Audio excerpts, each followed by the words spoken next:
First of all, I beg and plead for your indulgence because in this video I'm going to be speculating, and I'm going to be speculating in a manner that perhaps I have no business to speculate in, because I don't know much about geopolitics. It's a matter that interests me, but I would never claim to be an expert or anything close to an expert on geopolitical matters. But I am interested in historical trends, and I am interested in culture, and I'm interested in culture shaping events and culture shaping institutions, and I am just wondering right now, again, on the level of speculation, I am wondering right now what, if anything, this shocking news that we all woke up to this morning about Russia attacking Ukraine, doing a full-scale attack, apparently, of Ukraine's military. It's not clear to me whether this is meant to be en route to a full-scale invasion of Ukraine. I guess that the line is, the Kremlin line right now is that the military aggression, let's just call it. I know that's kind of a weighted word, but I don't know. I'm just, I think anytime you launch missiles at somebody, it's a kind of aggression. But it could be said, but it's in defense of blah blah blah. So I don't know. So don't crucify me if I use the wrong word at the wrong time. If you disagree with something that you believe me to be implying, because I'm just trying to describe it impartially here. But apparently, what Russian forces are now doing is hitting military sites in Ukraine in an effort to defend the two republics in East Ukraine who want to break away from Ukraine, and who want to be whose population wants to be in alliance with Russia. At least the majority of those in these regions do, supposedly.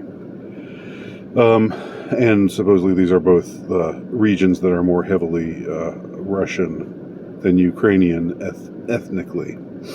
So I don't think any of us were expecting, well, I shouldn't say any of us. I think that I certainly didn't expect that it would get to this point. I know that there's been a lot of tension in the area, and more tension in the area recently, and I'm well aware that NATO and the United States the United States and the UK being the main spearheaders of NATO, that there's been an effort to, from their point of view, defend Ukraine. Again, defending and aggressing. These are words that I don't want to be. I don't want anybody to just leap on me for saying the wrong word.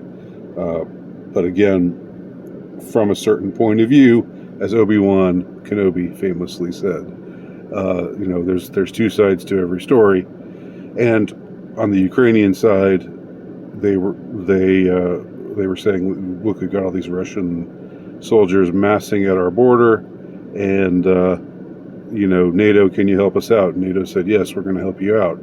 Now, what NATO was doing there, whether NATO belonged there, in whether NATO does belong in this border dispute, essentially, between these two countries of Russia and Ukraine, I think that's, I tend to be isolationist, in my perspective on things, and I'm, with my admittedly less knowledgeable frame of reference, I am generally sympathetic to not intervening. What has been called the isolationist stance, but I prefer to call it the non-interventionist stance, is what I favor.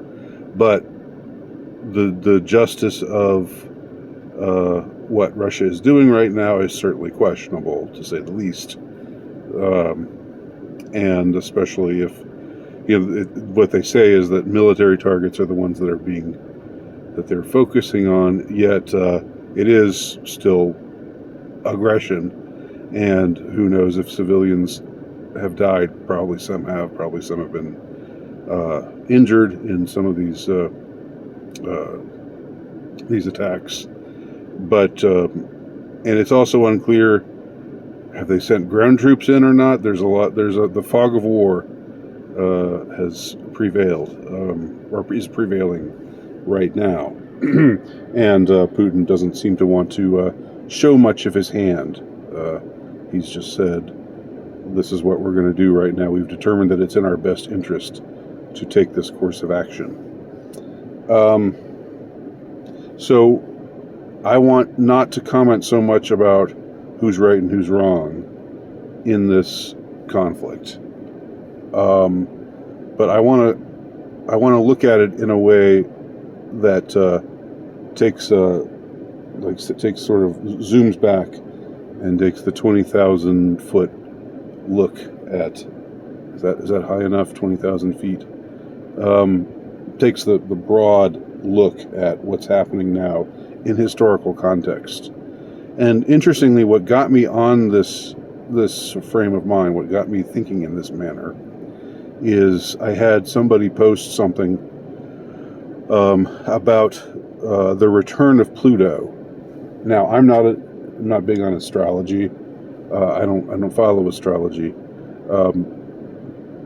But what was being claimed in this particular person's post was something that I found interesting. Was that Pluto returns to your house every 200 years. It's way out there. It's the planet that's the farthest from the sun with the orbit that takes the longest time to traverse around the sun. And so when it returns, it is said that that's a time when there's change in empires. Empires tend to rise or fall during the time of Pluto's return. Now, again, to some of you, this just might seem like mumbo jumbo, and it's not my thing. Personally, astrology is not really my thing. But I did find it interesting in this respect, because the point that the poster made was that, and it all coincided with this portentous day, numerically speaking, this portentous day, 2/22/22, February 2nd, February 22nd, 2022. So that date already is pretty striking. It catches your attention. And I'm not into numerology either, because I've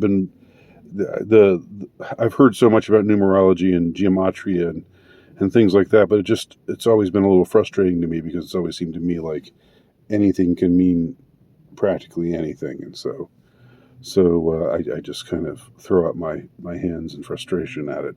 But maybe there is truth to it. I don't know. Anyway,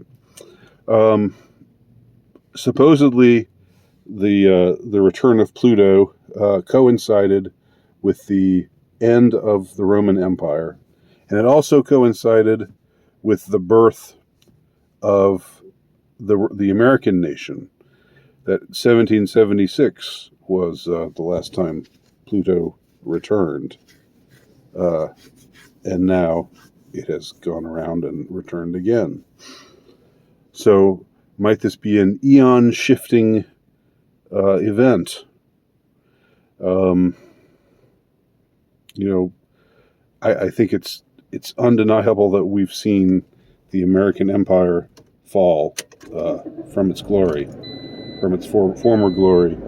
I don't think anybody would come on here and say, "Woohoo, America! We're at our high point right now." I just don't think that claim can be made by anyone credible. So, what does that all mean?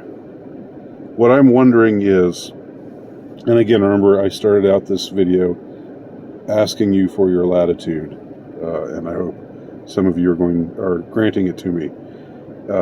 I guess I should always ask for your latitude, because I do tend sometimes to go on a bit, and I know I don't have the. I know I don't get right to the point, and I talk on the slow side, and I can see some people out there just going, getting frustrated with me. But that's just how I talk. I'm a deliberative kind of guy. So we've got this new event. This new, I said eon, but eon is technically a million years. But so let's just say era. This new era shaping event. These significations of the end of one era and the start of a new era, and that all coincides with Russia's attack on Ukraine. So try this one on for size. Is this the end? Does this signify, with greater certainty, the end of American dominance on the world political scene? The fact that Putin made this decision to attack Ukraine, and I don't whatever else you want to say about Putin, I'm not defending Putin, but I don't think he's somebody who just does things willy-nilly. I don't think he's somebody who just rolls the dice and says, "Oh well, let's try this now. Let's do this wild and crazy thing, just for the hell of it." I think he's a calculating person, and he chose to take the course of action that he's taken. And again, that many of us were shocked to wake up and hear, yes, that he had indeed done this, even though it had been in the news for a while. Even for those of us who don't watch the news, it had been, tensions had been getting ramped up, and people were talking about it happening. But there were a lot of people who were just skeptics like me. I just sort of thought we'd see more brinksmanship, and that would be it, But no, it's war. It's all-out war. Now, it doesn't seem like this is something that Putin would have chosen to do if he had not calculated, rightly or wrongly, that most of the West, that NATO, the United States, the United Kingdom, and all of the oligarchs who rule the Western world, because let's be frank, we are not democracies. We are not ruled by leaders who are answerable to us, the population. The leaders who are elected are probably chosen in advance. They are puppets of the system, and the ones really calling the shots have never been elected. I mean, if you think that's an overly cynical perspective, on the West, on how things operate in the Western world, I want to introduce to you as evidence the last 2 years. If you doubted that we were a democracy, not that that would be a good thing if we were. I'm not really a big believer in democracy per se, but if you doubted that we if you doubted that we weren't a democracy, if you thought that we were a democracy, and that we were in the hands of our rulers were people who we could just we the people could just get rid of if we didn't like the direction they were taking us on. Well, again, I introduce you to the last 2 years in the West, how things have befallen, the decisions that have been made by people who are not answerable to anyone, apparently, and the power and influence that they have had over our lives, and the frequently draconian and tyrannical measures that they have chosen to take in response to some supposed crisis. The emergency powers that they have arrogated to themselves. All right. Anyway, this is all to say, I don't think there's much to fight for about the West anymore as far as the political class that rules in the West. Now, does this make Putin's Russia better? I'm not saying that it does. I'm certainly not saying that. Again, I'm not taking sides here.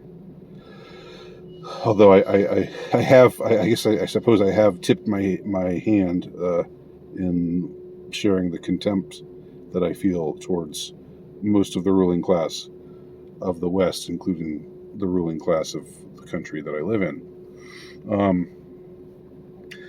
Though thankfully I live in a region of my country where things have never been terribly tyrannical the way that they have in many other places in the Western world, especially Canada and especially Australia. Although Australia is not technically geographically West, it is part of a political West. So all this is just to say, and this will, I'm going to wrap things up here. All of this is just to ask: could this be an era-changing moment? Could this be a shift in polarities, metaphorically speaking, wherein a country like Putin's Russia, allied with a country like China? I know that they're not perfect allies or anything like that. I know that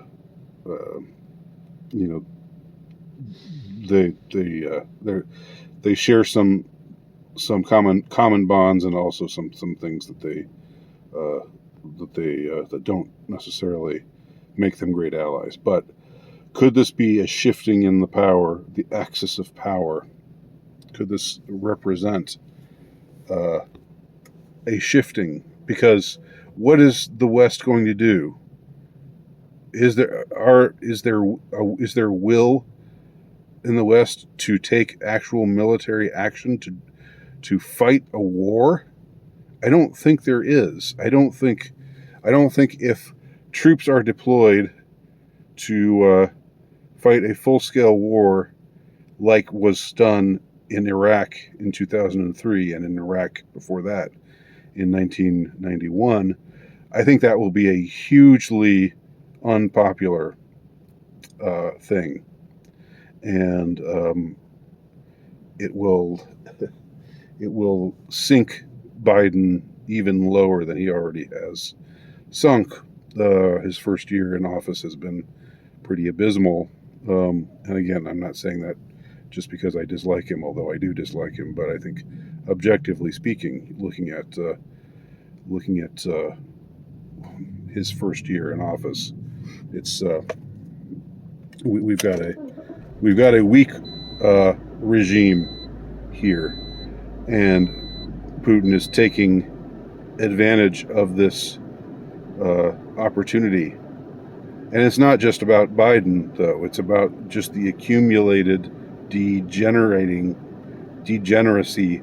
of the West. So, is this the start of a new era?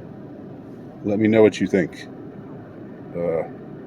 Leave your comments below. Thanks for watching.